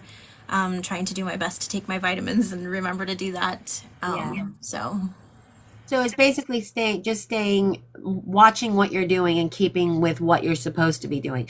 Guys, if you're not a water drinker, if that's not something that you think, oh, this is good for me, you have no idea how important it is to stay hydrated, how important it is for your organs, how important it is for your skin, for your nails, for your hair, for your overall well-being. Drinking more water than anything else is super important. And did you guys know that coffee actually dehydrates you? Coffee actually dehydrates you. this is something that as a cosmetologist I preach to everyone. But from going to school and doing all the activities and sports that I could, doing that, eating, my relationship with food and just drinking in general, kind of became something that went on the back burner. So even when I'm here home all day, I can still not eat until dinner or remember to drink something until dinner because I've got, messes to clean up. I've got, homework to get done with my kids. We've got learning to do. Sometimes they want to go outside and all of the things by the time I get done with the day, because I haven't had that good relationship with that, comes into play. And at some point in time, it's gonna just sneak up on you and be like, hey, so now we have these problems and got to get it under control. So, Yep, yep. So it's important. Lauren said you can dehydrate from drinking just water too. Have to have electrolytes. So as far as taking care of yourself, obviously you know that You have littles that are dependent on you. So, as much as we do put ourselves on the back burner, you have to take care of that whole put your mask on first before you put a mask on somebody else in an emergency situation. You have to do that in everyday situations as well. Yeah.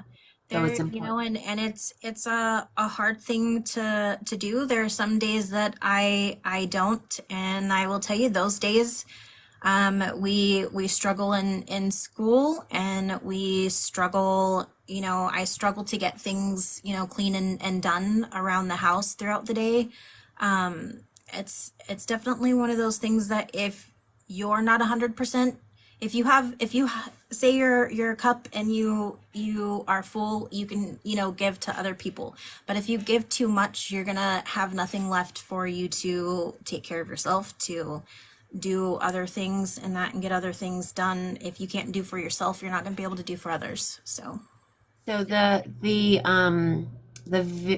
basically the visual for caring is if you have a cup and you have to be very intentional on what you're pouring into that cup. The cup is you.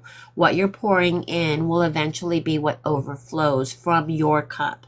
yeah. If your cup is depleted, then you don't have anything more to give anybody else.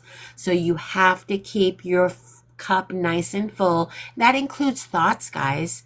Your thoughts, if you're consistently spinning in a negative way and can't spin a positive out of a negative, those thoughts can consume you as well. So definitely surround yourself with positivity. This one is a positive spin.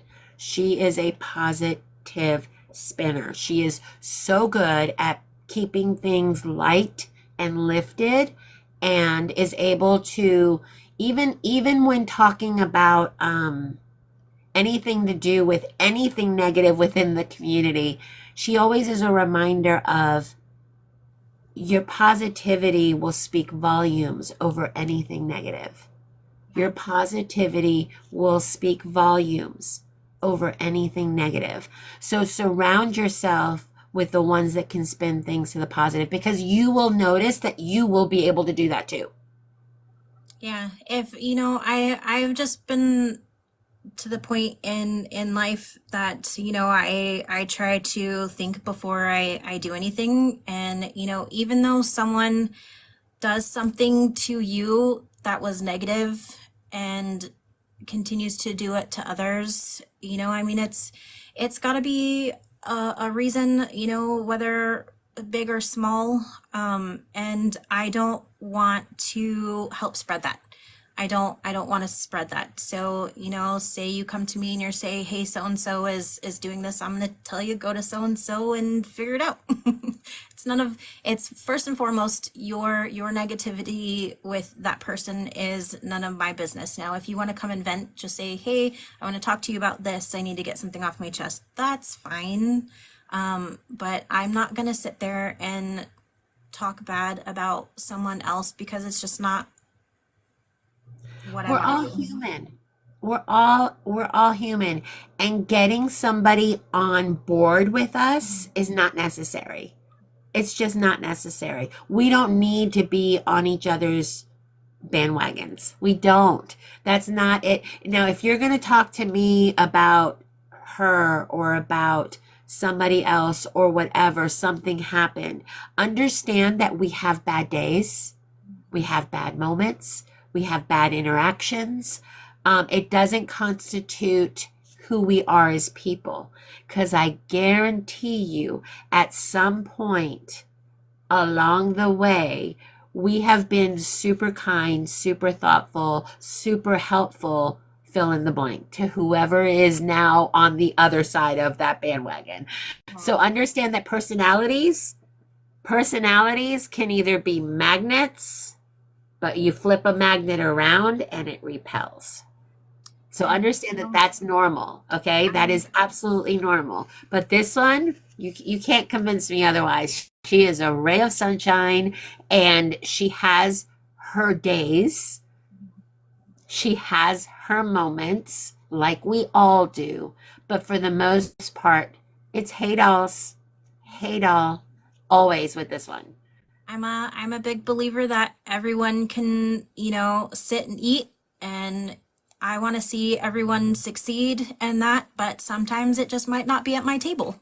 You may have your own table with other people to uh, eat at and move forward with in life. I learned a long time ago that holding grudges and taking that negativity and harboring it is just bad for you.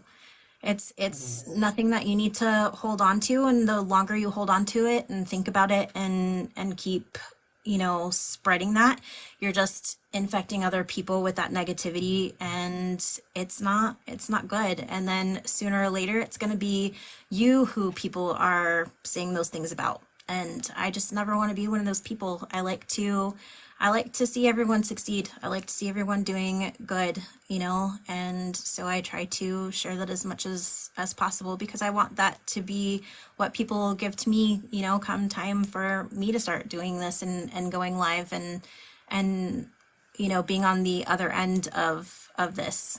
So And I know that with especially with the freshies, the people that just got to their 800 and just started going live, and their realization and in sharing that, wow, this is way different being on this side of the camera.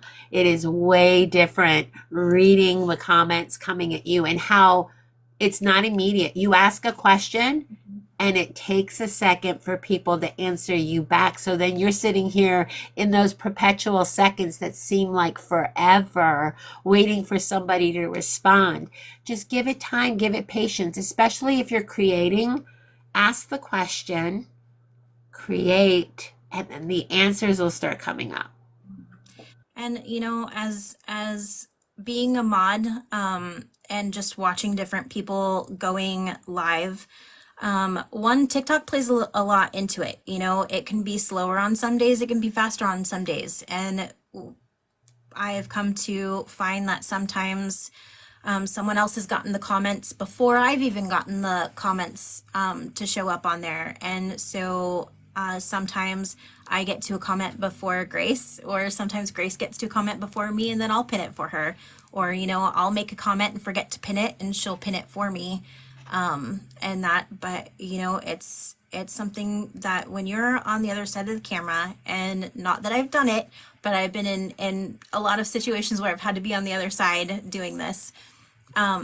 It's hard, it's nerve-wracking, and trying to sit here and create something and make something beautiful that you see in your head, and then trying to entertain you and answer all of the questions at the same time, it's hard.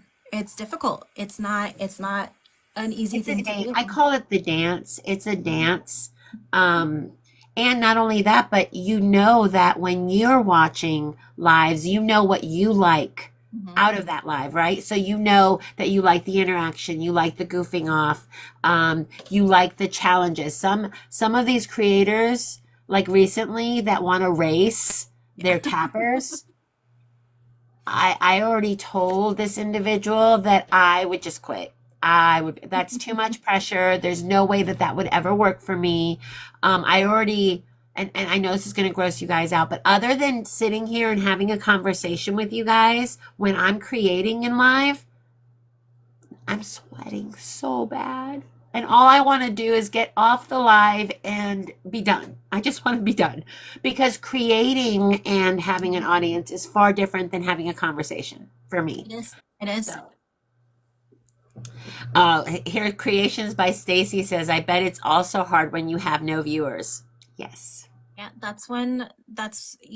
those are the lives that when I go in and I see that it's just you and I try to share that out. I try to talk to you as much as possible. I try to like your live as much as I possibly can, and that to get it boosted out there into the algorithm. I'll send it to the rest of the girls so that way, they can say, hey, what's this? Come in and check it out. And, sharing with other people who are like-minded, like Claudia, Grace, and everyone in the Discord, and that we share it to them, and then we work as much as possible to help you grow and get more viewers and more likes. It takes time. And, once you start going live, it's not going to be some magic thing that suddenly you've got 400, viewers. It takes time, it takes commitment, and it takes a lot of work. So, with that being said, though, you have somebody who goes live, which is me. I don't go as consistent. I am working on that. But you have somebody who also moderates and is watching all the different lives at the same time, happening, and how it's consistency, guys. It's consistency. It's like a TV show. People watch TikTok over watching a TV show. And if they don't know that you're on, you're not going to get the view. So that's why consistency is very beneficial for people. If they know you're going live at this time, they make that plan to watch you, because it's not something you DVR. This is not something you DVR, right? So definitely consistency helps. Letting people know when you're going live. Like, some people have a schedule, like a set schedule that you can bank on this person being live at this time. Because Or face even it, if we you all. go live and share it out. Like, if you share it to me, if I get the notification when TikTok decides to send me notifications, and I do sometimes, go in there throughout the day and see who's live, and where I can maybe I can't be on the live the whole time, but I will go in there and do what I can for the time that I have and try and help you out. And I do my best to get kind of more of the people who are new to this. And like I say, I've never been live, but I've watched enough people and mod for enough people to know that it's difficult. And you kind of need that boost in confidence, because sometimes it's difficult. It's not an easy road to take. And if you've been brave enough to start going live and doing that, I'm there to help you and cheer you on and help you in any way that I possibly can, and share it out and get you in a good mindset while you're on there. Because Right. again, it's hard to craft, read the comments, It is. design something pretty, and try to be, the entertainment for that time being. So Right. it's a lot And, to and juggle. and that's the thing too, a lot of people who are doing this, they're looking for that sale. They're looking for that purchase, that customer that says, you know what, I really like what you're making and I want to buy it. How do I do that? So definitely have that in your mind. I think it might have been you, but it might have been Grace that said, if you can have your listing ready, Mhm. if you can have your item that you're making ready for that customer that comes through and says, hey, I want to buy that. How do I buy that? Have that listing ready Yeah. to go, right? Yeah, Grace probably said that, but I definitely agree. If you have your listing ready, and you kind of have an idea of what you're putting together, what you're putting in it, with a certain creator in mind. She likes to list her products. She's been doing this for a very long time and knows how much things cost and how much it's going to cost to put this all together, and does it ahead of time. It's easier for us who also mod for you if someone says, hey, where can I get this? Say, we then can say, hey, go to her link in the bio or go to her Etsy. It's up there. It's this and whatnot. It makes things a little easier for everyone all around, and it also makes things easier for you, because if someone is in your live, likes it, they can just go right in there and purchase it while you're still making it. So to completely wrap this up, several people are now asking questions about going live and being verified and adding or whatever to their items. There's a thing that you have to be just communicating that during your life, being like, yes, I listed this, but the price might go up a little bit. Should I add this? So that type of thing helps. So Katniss, she is a see a need, fill a need individual. She's ready to help with any questions that you have related to Cricut, thermal printing, She's also the person to go to if you want to talk about any type of packaging materials for your business. So definitely reach out to her either on TikTok or through her Etsy, and she is more than happy to help. Is there anything that you want to add, Katniss? I no, just, keep moving forward and remember to spread positivity, not negativity. Yes, be positive.